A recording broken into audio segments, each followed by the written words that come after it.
सुबह बखैर। अब कौन सी फरमाइश लेकर आए हो? मुझे लगा तुमने मेरी रात वाली बात पे जरूर गौर किया होगा।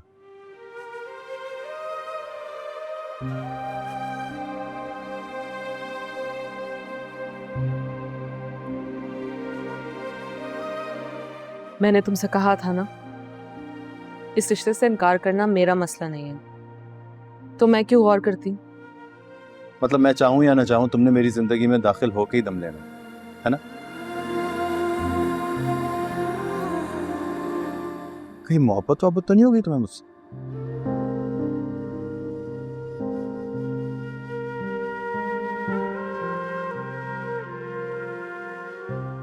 ऐसा कुछ है तुम में?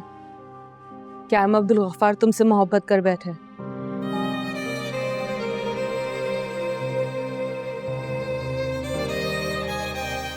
अलबत्ता मैं अपने माँ बाप से बहुत मोहब्बत करती,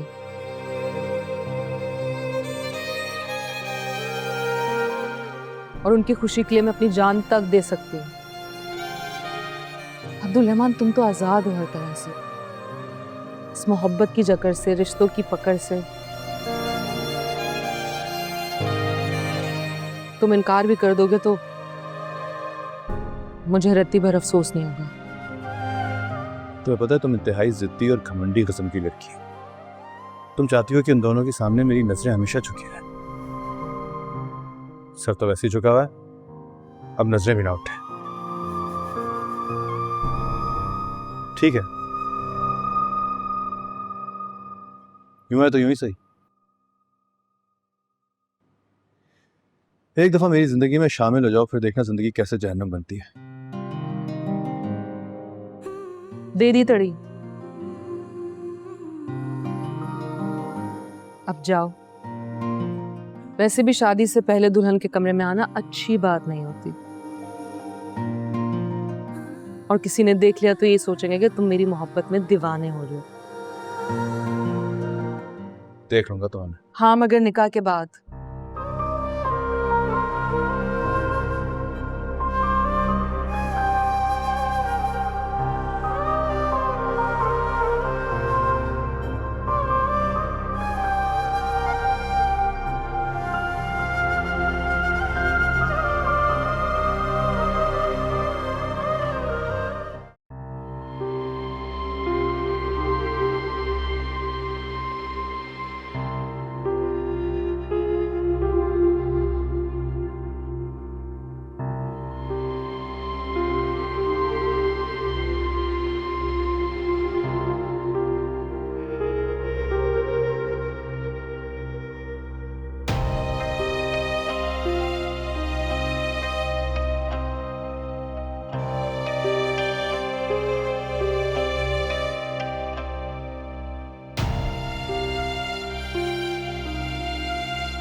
वैसे कभी कभी अंदर की आग पानी से बुझने के बजाय और भड़क जाती।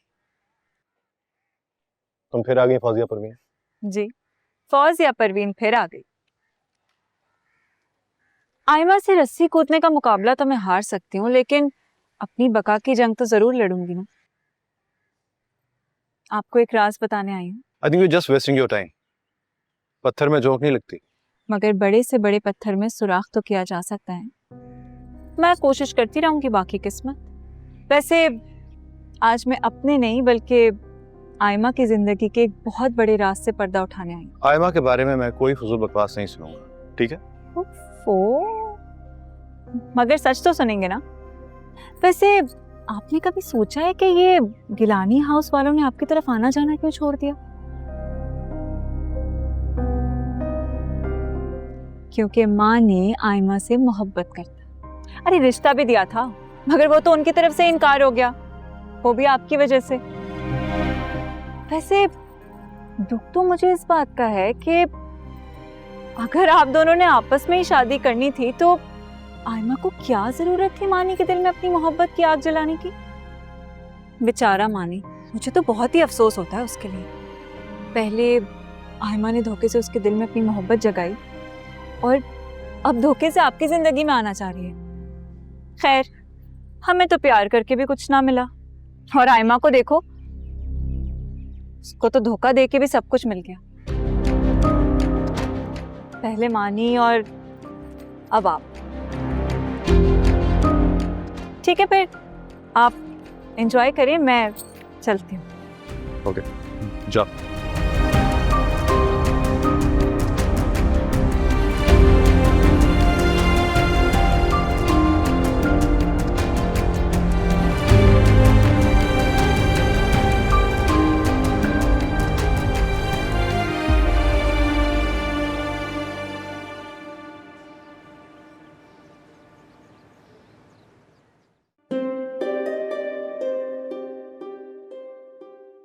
निकाह के दो बोल में बहुत ताकत होती है बेटा। तुम देखना, जैसे तुम्हारा निकाह होगा ना, तुम्हारा दिल अब्दुल रहमान की तरफ खुद ब खुद लपकेगा। ये कानून कुदरत है। और निकाह होने के बाद ना तुम्हें अपना नाम उसके नाम के साथ जोड़ना बहुत अच्छा लगेगा। और फिर आप जानते हैं क्या होगा? इसे कुछ याद नहीं रहेगा कि कौन सी अम्मा और कौन से अब्बा।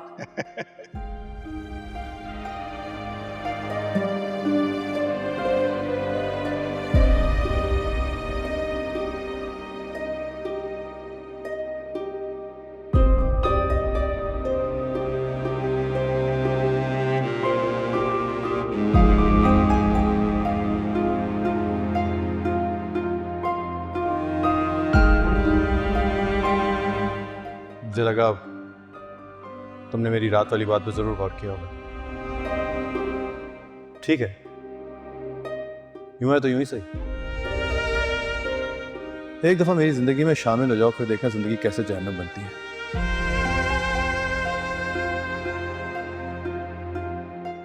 ये क्या खेल खेलने जा रही हूँ मैं अपनी जिंदगी के साथ? जबरदस्ती के रिश्ते कभी पायदार नहीं होते।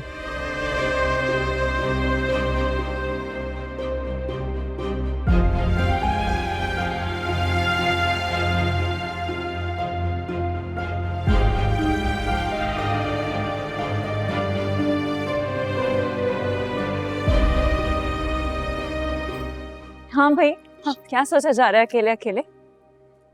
फौजिया, तुम, मुझे तो लग रहा था कि तुम मुझसे खफा हो गई और नहीं आओगी अब। फौजिया इतनी आसानी से पीछा छोड़ने वालों में से नहीं है। वैसे मैं तुमसे माफी मांगने आई थी। तुम ठीक ही तो कह रही थी, मुझे तो हर दूसरे लड़के से मोहब्बत हो जाती है। और वैसे भी मैंने ठंडे दिमाग से सोचा तो मुझे एहसास हुआ उस अब्दुल रहमान में ऐसा भी कुछ खास नहीं है कि मैं तुम्हें छोड़ दूं उसके लिए। मैं थोड़ी पागल सी हूं ना, मुझसे गलती हो गई, मुझे माफ कर दो। सच पूछो तो कदम कदम पर मुझे तुम्हारी कमी महसूस हो रही थी। अब मैं आ गई हूं ना। आयमा, हो गई तुम तैयार बेटा? अस्सलाम वालेकुम आंटी। वालेकुम अस्सलाम। कहाँ गायब हो तुम फौजिया? अरे तुम्हें पता है ऐसे मौकों पे दुल्हन को अपनी दोस्तों की जरूरत होती है, और तुम, भाई तुमने तो मेरी बेटी को अकेला ही करके रख दिया। अकेला ही तो करना चाहती थी ताकि तुम अपने और अब्दुल रहमान के बारे में सोचो। लेकिन अब मैं आ गई हूँ ना, बताएं भाई क्या क्या काम है, क्या करवाऊं? काम तो वैसे बहुत है करने को, लेकिन फिलहाल इसे जल्दी से लेकर आओ, रस्म करनी है, जल्दी करो। बस ला रही हूं। तैयार हो? हाँ, एक सही लग रहा है ना? हाँ, कुछ सही। दुपट्टा सर पे सेट करूं? हाँ।